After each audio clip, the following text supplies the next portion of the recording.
yung susunod na K natin? Kilos. Kilos. Kilos. Anong mangyayari sa kilos? Gagalaw-galaw siya. Kilos-kilos sila. Gagalaw-galaw siya. Doon natin malalaman kung siya nga Meron ba tayong eksena. May eksena tayong gagawin. Yes, magkikikilos sila. Oo. Depende sa kung anong sirkumstansya, kailangan kumilos sila at mapatunayan nilang, nurse nga ito. Correct. Dito mo medyo mahuhuli ng konti. Yes, Alam dito nila naiiba yung mga ginagawa nila. napili sa one eh. Yes. Di ba? Nurse ba hinahanap natin? Ay, isa. Ba't may Yes. karinderyang setup? Hindi, lalagyan niya ng mga gauze-gauze. Gauze. Kaya pala ginawa mo yun. Gauze. Gauze. Oo, gauze. Busted. Oh my God. Number 1, makakapunta ka na doon sa iyong station. Kailangan ipakita mo ang kilos ng isang nurse. Paano pakikilos ang isang nurse kung aasikasuhin ang pasyenteng takot magpa-injection? Ryan, pasok! Hi, sir. Magandang hapon po. Magandang Sir, hapon naman po. kinagat po ako ng aso na hindi ko kilala. Tapos Opo. masama pakiramdam ko. Ano po Opo. dapat gagawin ko? Kailan po kayo nakagat ng aso, sir? Kanina lang, 5 minutes ago. Kanina po. Ano Yun. pong, saan po kayong part nakagat ng aso? Ito po sa tuhod. Kinagat ako ng aso. Pwede ko pong tignan, sir? Tuhod po? Opo. Nakapansin po ako eh. Opo, tignan ko po para masikot. Ang hirap naman dito. Kailangan... Ay, pakita yan yung tuhod. Ay, saka totoo yan Pakita yung tuhod. Totoo injection. Wala. OMG. Tatanggalin ko po pantalon? Kailangan ko po makita kung Wala saan po po. kayo mali siya? Wala pong mali siya to. Part po ng trabaho Taas ko na lang. Taas niyo po, sir. Ay, parang di kasya dyan.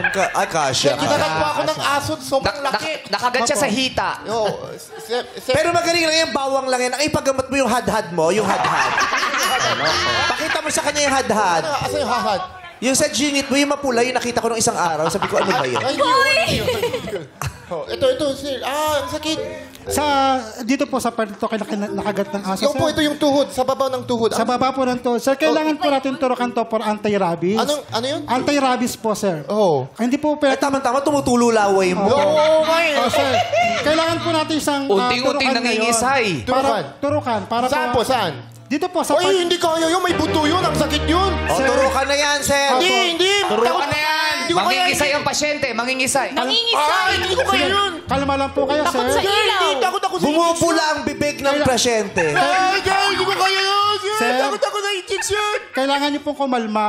Pag hindi po kayo naturukan, kakalat po Hindi ang ka, paano rabies ako na. kalma? I-inject Sige, ka. relax lang po kayo, relax. Natatakot po ako, Labas sir. mo na yung injection. Relax Labas lang yung po, sir. Relax injection. lang po. Sir, hindi ko po kaya yung inject kasi takot po ako. Tsaka sa tuhod may puto yun eh. Ang sakit. Opo, sir. Paano tutusok yung ano? Hindi naman po din sa buto itutusok, sir. Pag hindi po natin ito tinurukan, baka kumalat po ang rabies sa katawan nyo. Mas maaapektuhan po kayo. Pero gamot na lang. O, ba ilalagay sa tuhod? Huwag na lang mag-inject. Sir, wala po kasing gamot po pagka nakagat ng aso. Dapat po Injection na injection. yan. Injection na yan. Totoo na yan.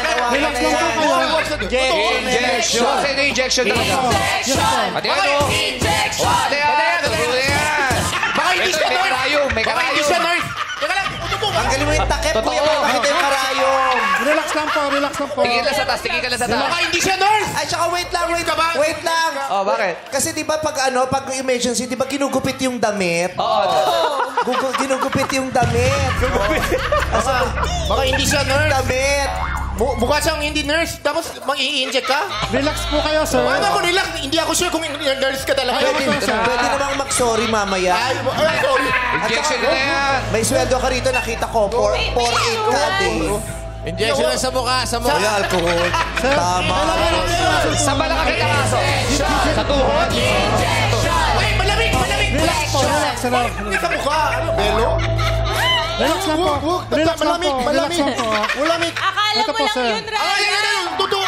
Totoo. Opo, kalma lang po kayo. Relax lang po, sir. Relax. Relax. Kalma lang, sir. Kalma lang po kayo. Kalma lang po kayo. Kailangan po natin ito. Mami! Ba't mami na siya? Tuloy niyo na po. Buhay pa yan eh. Dito po, sir. Tutulakan na po natin. Relax lang po kayo. Pag sinabi ko pong inhale, inhale po kayo para hindi nyo po maramdaman. Tingin ka sa taas para di mo makita. Ay, huwag ka malikot! Huwag ka malikot, may karayom! Naku, huwag ka malikot, Ryan, may karayom! Relax lang po. Relax lang po kayo. Yung mata mo parang hindi sincere. Sincere siyang magsusorry sa'yo. Kailangan po natin turukan ng injection, sir. Pagka hindi po tinuturukan. Ay, acting lang. Hindi ako kinakat ng aso. Okay, sir. Sure po kayo. Hindi ko Kunwari lang. Umamin bigla. Acting lang. Tapos i-inject talaga sa tuhod. May puto nga eh. Paano? Hindi ako makalakad bukas. Bahala ka. Tatakot ako. Totoo yung ma-inject. Acting lang talaga. Naloka siya sa karayon. Meron pala. Kala niya wala eh. Parang Talaga yan sa karayo. Hindi siya nurse, pero huwag ka magaling. Hindi siya nurse, pero mananahi siya. mananay. Kaya alam niya kung paano gamitin itong karayo. Sabi rin, acting-actingan lang to, no? Pwede injection na ako. Parang tutusok siya eh. Tutusok. Tutuwa. Parang nurse siya, nurse.